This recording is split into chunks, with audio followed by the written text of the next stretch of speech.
और BJP 9 seat loose की, JDU 4 seat loose की, तो हताशा निराशा भारतीय जनता पार्टी और एनडीए के नेताओं में स्वाभाविक है। अभी भी एनडीए नेताओं से हम सवाल करते हैं तो बेशक हम जानते हैं कि लालू प्रसाद यादव और राबड़ी देवी की सरकार को हम ले ले तो 15 साल तक उन्होंने बिहार में राज किया है कि 15 अगस्त के बाद हम बिहार घूमने का काम करेंगे, आभार व्यक्त करने का काम करेंगे। स्वाभाविक भी है, बिहार की जनता ने जो विश्वास उन्हें दिया है, भरोसा दिया है। आपने देखा लोकसभा चुनाव में किस तरीके से जनसमर्थन हमें मिला। लोग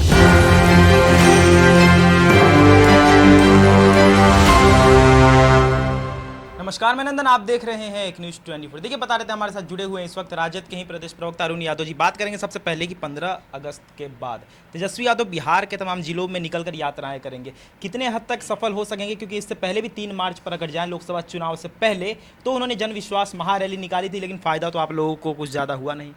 ये कैसे आप बोल रहे हैं? आपने देखा जन विश्वास यात्रा की, आपने जिक्र किया, आपने नहीं देखा जन सैलाब?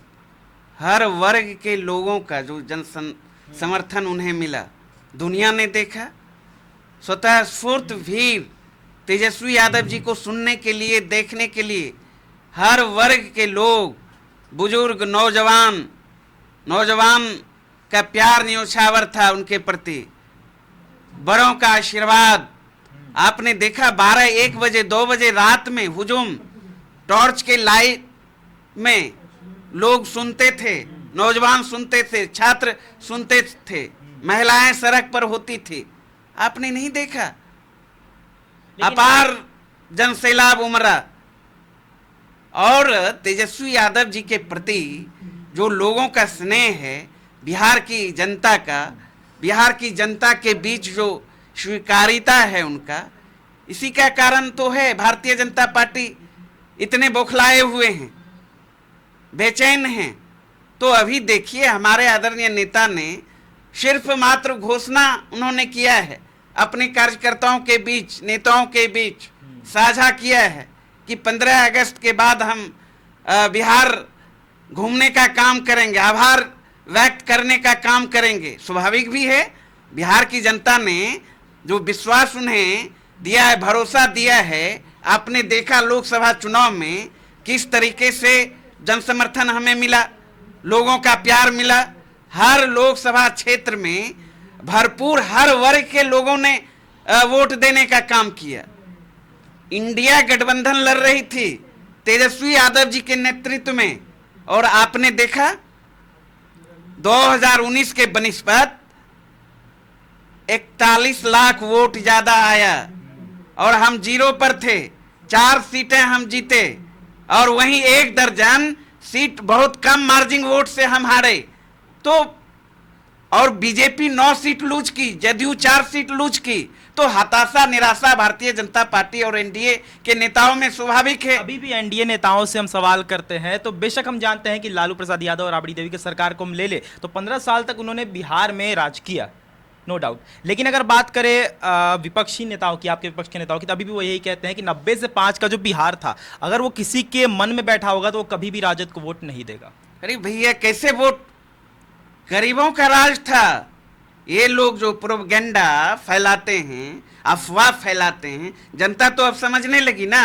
2005 से लेकर 2024 तक एनडीए की सरकार है बिहार में। आप देखिए ना, एक भी सुई का अगर फैक्ट्री खुला हो, रोजगार के मामले में, अपराध के मामले में देख रहे हैं ना, लगातार खून की होली खेली जा रही है। बिहार में अपराधियों का समानांतर सरकार चल रही है। इन लोगों को नहीं दिखाई पड़ रहा है क्या? दिन दहाड़े पटना में, बिहार की राजधानी है, सीएम से लेकर 2 भाजपाई डिप्टी सीएम यहां रहते हैं।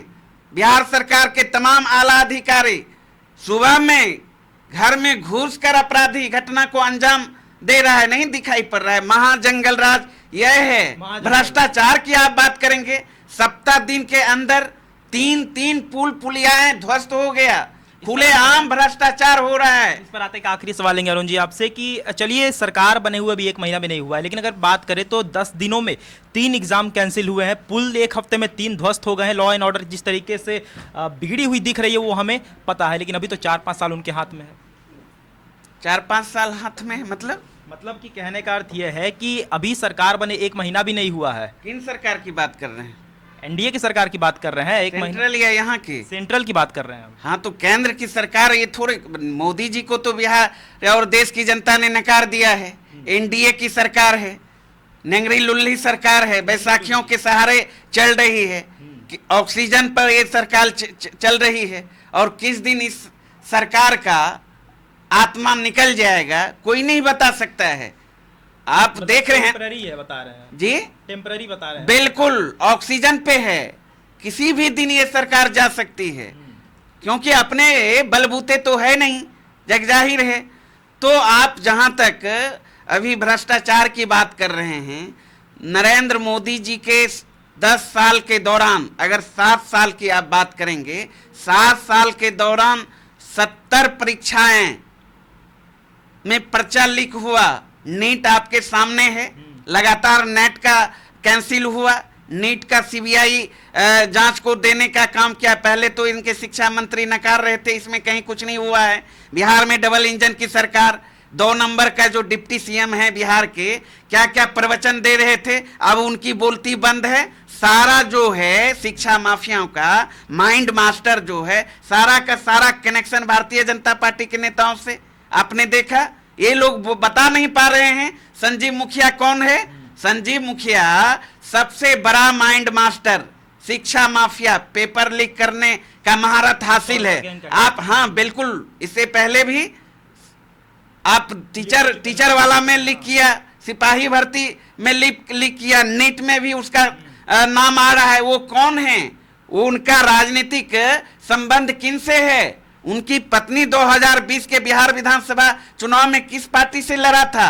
अमित आनंद की मां किस पार्टी में राजनीति करती है? जदयू में। अमित आनंद का डिप्टी सीएम सम्राट चौधरी के साथ क्या संबंध है? तो सारा पोल खुल चुका है। हरियाणा की बात करेंगे, जिस सेंटर पर 6 अभ्यर्थी टॉप किया, वो सेंटर किन भाजपाई नेताओं का है? तो सारा इसमें कहीं कुछ छुपा हुआ नहीं है। और छात्रों का जो डिमांड था नीट के, 24 लाख छात्रों का डिमांड था, सुप्रीम कोर्ट के निगरानी में जांच होनी चाहिए। लेकिन इन सरकारों ने अपने लोगों को, जो सत्ता संरक्षित माफिया है और सरकार में बैठे लोग जो इन्वॉल्व है पूरे प्रकरण में, परिणाम से लेकर पर्चा लीक में, उनको बचाने के लिए सीबीआई तो भारतीय जनता पार्टी का प्रकोष्ठ के रूप में काम करती है, मोदी जी का एक शाखा है। कहते भी हैं हमारे आदरणीय नेता तेजस्वी यादव, भाजपा और नरेंद्र मोदी जी के सरकार का 3 जमाई, सीबीआई, आईटी और सीबीआई, तो अपने जमाई को दिया है तो निश्चित रूप से अपने लोगों को बचाने के लिए ऐसा निर्णय लिया है। लेकिन हम लोग चुप बैठने वाले नहीं हैं। आज से लोकसभा का भी सत्र शुरू हो रहा है और लोकसभा के अंदर पूरे मजबूती के साथ हमारे जो नवनिर्वाचित राष्ट्रीय जनता दल के सांसद है, आवाज को बुलंद करेंगे। छात्रों के भविष्य के साथ जो खिलवाड़ हो रहा है, चाहे बिहार का मामला हो, चाहे बिहार को विशेष राज्य की दर्जा देने का सवाल हो, चाहे आरक्षण का जो दायरा बढ़ाया था बिहार सरकार ने, कोर्ट ने उन्हें रद्द किया है, उन सवालों को, सारे जन सरोकार के सवालों को लेकर पूरा मुस्तैदी के साथ इंडिया गठबंधन सड़क से लेकर सदन तक आवाज बुलंद करेगी। देख सकते हैं अरुण यादव हमारे साथ जुड़े हुए थे। खास हमने से बातचीत की कि 15 अगस्त के बाद तेजस्वी यादव बिहार के तमाम विभिन्न जिलों में जाकर यात्राएं करेंगे। कितना कारगर हो सकता है, क्योंकि विधानसभा इलेक्शन नज़दीक है। देखना बड़ा दिलचस्प होगा कि क्या अगले साल अगर बात करें बिहार के फेस की तो कौन निकलकर सामने आता है। तो ये थी आज की रिपोर्ट। बाकी इस और तमाम खबर सब बने और 24 धन्यवाद।